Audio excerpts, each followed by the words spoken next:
সংবাদ প্রতিদিনের একটি খবর পাকিস্তান ক্রিকেট নিয়ে। পাকিস্তান ক্রিকেট নিজেদের বলি দিয়ে বাংলাদেশকে সাহায্য নয়, পিসিবিকে সতর্ক করেছে প্রাক্তন পাক ক্রিকেটাররাই।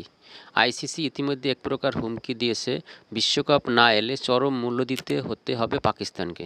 মোটা আর্থিক জরিমানা, নির্বাসন, সম্প্রচার বন্ধ, স্পন্সরশিপ বাতিল, পিএসএল অনিশ্চয়তা, এমন হাজারো সমস্যায় পড়তে হবে পাক দলকে। ভাইজান বাংলাদেশের সঙ্গে সৎমায়ের মতো আচরণ করছে আইসিসি, এই অভিযোগ তুলে বিশ্বকাপ বয়কট করার কথা ভাবছে পাকিস্তান ক্রিকেট বোর্ড। ইতিমধ্যে এক প্রস্তুত সরকারের সঙ্গে আলোচনা করে ফেলেছে পাক বোর্ডের কর্তা মহসিন নকভি। কিন্তু এই ধরনের সিদ্ধান্ত নিলে সেটা পাকিস্তান ক্রিকেটের জন্য আত্মঘাতী সিদ্ধান্ত হতে পারে, সেটা বুঝতে পেরে একাধিক প্রাক্তন বোর্ড কর্তারাই বিবিসিকে সতর্ক করছেন।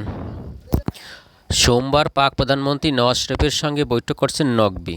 যদিও তারা চূড়ান্ত সিদ্ধান্ত জানায়নি, জানা গিয়েছে আগামী শুক্রবার বা সোমবারের মধ্যে চূড়ান্ত সিদ্ধান্ত জানাতে পারে পাক বোর্ড। আপাতত আইসিসিকে চাপে রাখার কৌশল নিচ্ছে পিসিবি।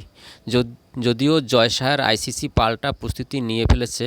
বিশ্বকাপ বয়কট করলে কী শাস্তির মুখে পড়তে হতে পারে পাক বোর্ডকে, এই সংক্রান্ত একটি হুঁশিয়ারি আইসিসি সূত্রে বলে দেওয়া হয়েছে প্রাক্তন পাক অধিনায়ক মোহাম্মদ হাফিজ।